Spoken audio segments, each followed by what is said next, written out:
Imagine a long bridge truss for which you have to find out deflection. You might be wondering, you will need fancy software or very heavy machine learning to find out its deflection. What if I told you that you can approximately find out the deflection of a truss by treating it as a beam?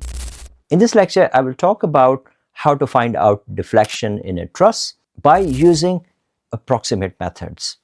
This is part of my 50-part video series on IStructE certificate in structural behavior. If you have missed other lectures, click on link over here to watch them.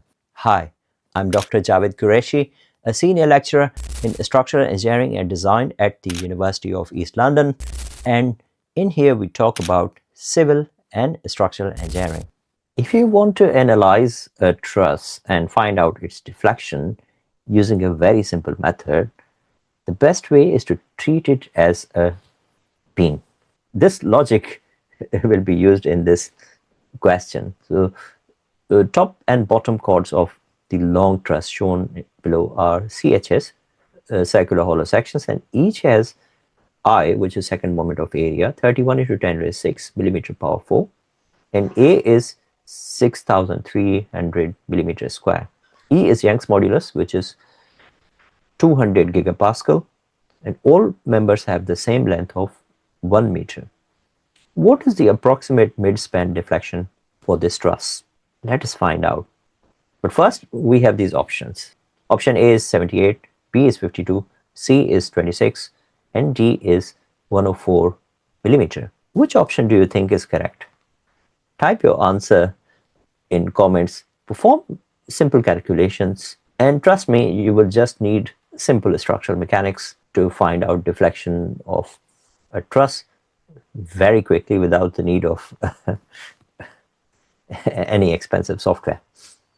And imagine if you're on site, you need to perform quick calculations about deflections. At least in approximate manner, you'll be able to find out this deflection. So grab your pen and get started with the solution before watching the tutorial.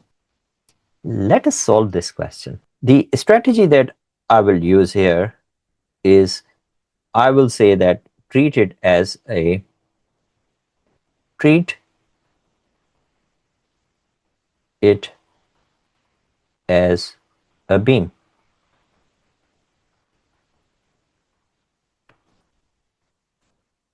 So when you treat it as a beam, this is a simply supported beam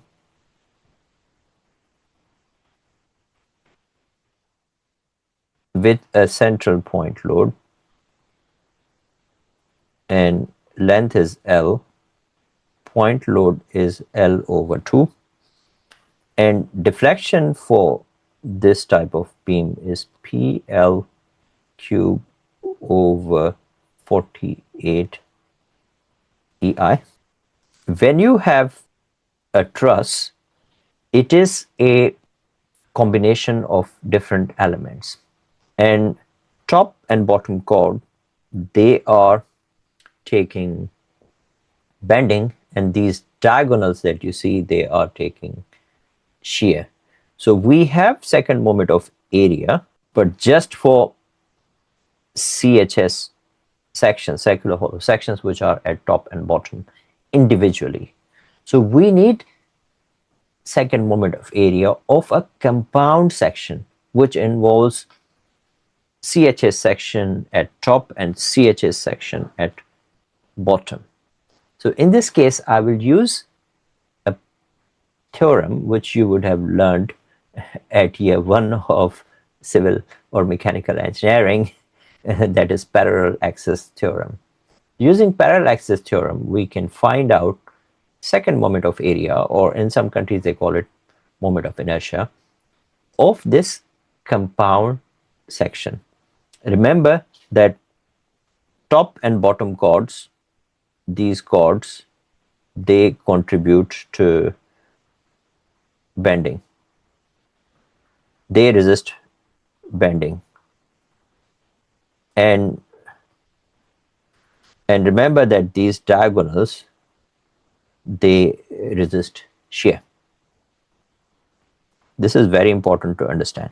Now, to find out the second moment of area of a compound section, I will take a cut over here and I call this section AA. Okay. So we have taken a free body cut at this point, and the top portion is a circle, the bottom portion is a circle. In between, we have the centroidal axis. So we have CHS at top and CHS at bottom, and this is Y bar, this is centroidal axis. Let us say that we have I local, I call it as local, for both sections is equal to 31 into 10 raised 6 Newton meter square. And let's give area as well. The area of the section is 6,300 millimeters square. And we have to find out, remember that all sections are 1 meter. So this is 1, this is 1, this is 1. But we don't have dimension, the vertical dimension, depth of the truss. And as this is a symmetric section, so Y bar, which is centroidal axis, that will be acting at half of the depth. So the key thing here is to find out the depth. For finding out depth, I will take any of the section and this is 1, this is 1, and this is 1. What I'm interested in this dimension, which is x. So I would say hypotenuse square is equal to,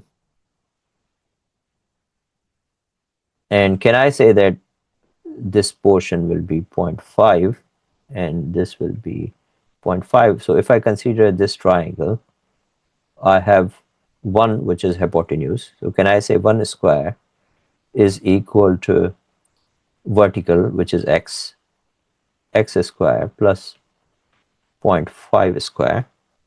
From here I can say x is equal to 1 minus 0.5 square, and this will give me value of x as 0.866 meters.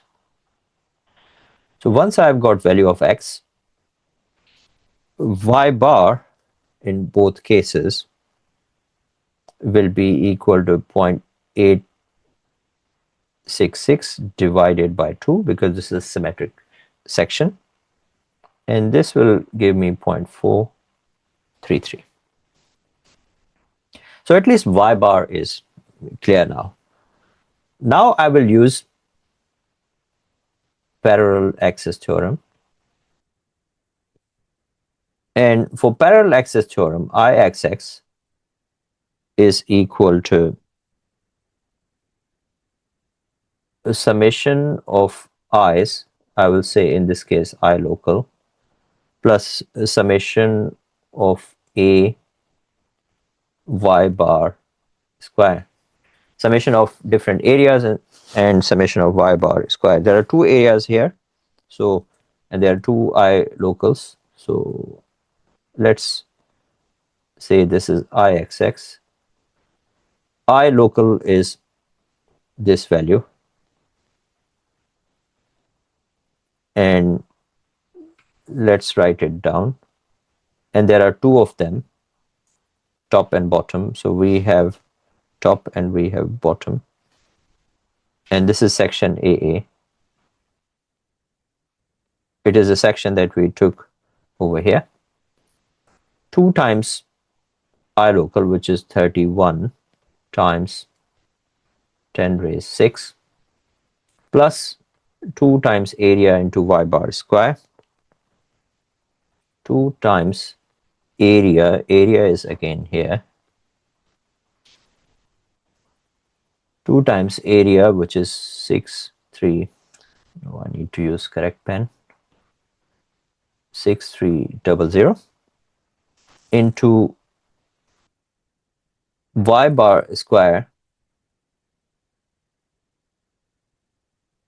I think I made a mistake here in units. So here units of I local will not be Newton meter square. The units are millimeter power 4. When units are millimeter power 4, then here let me write it down.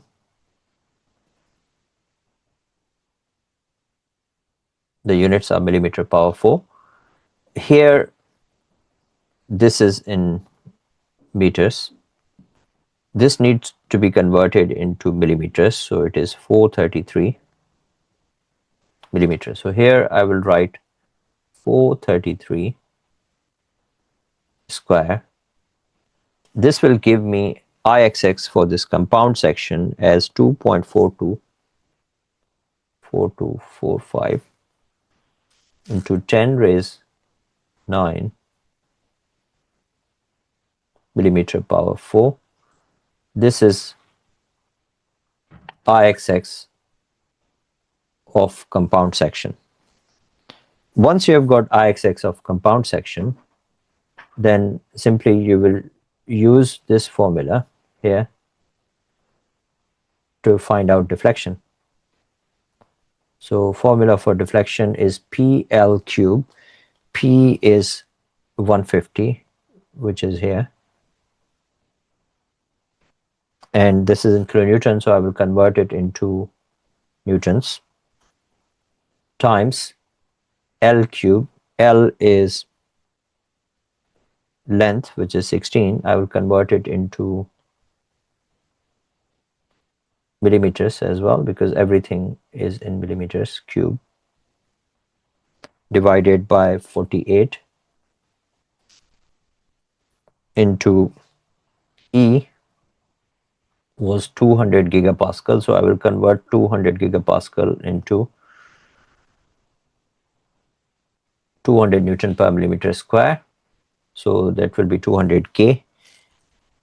And finally, I have this I, which needs to be written here.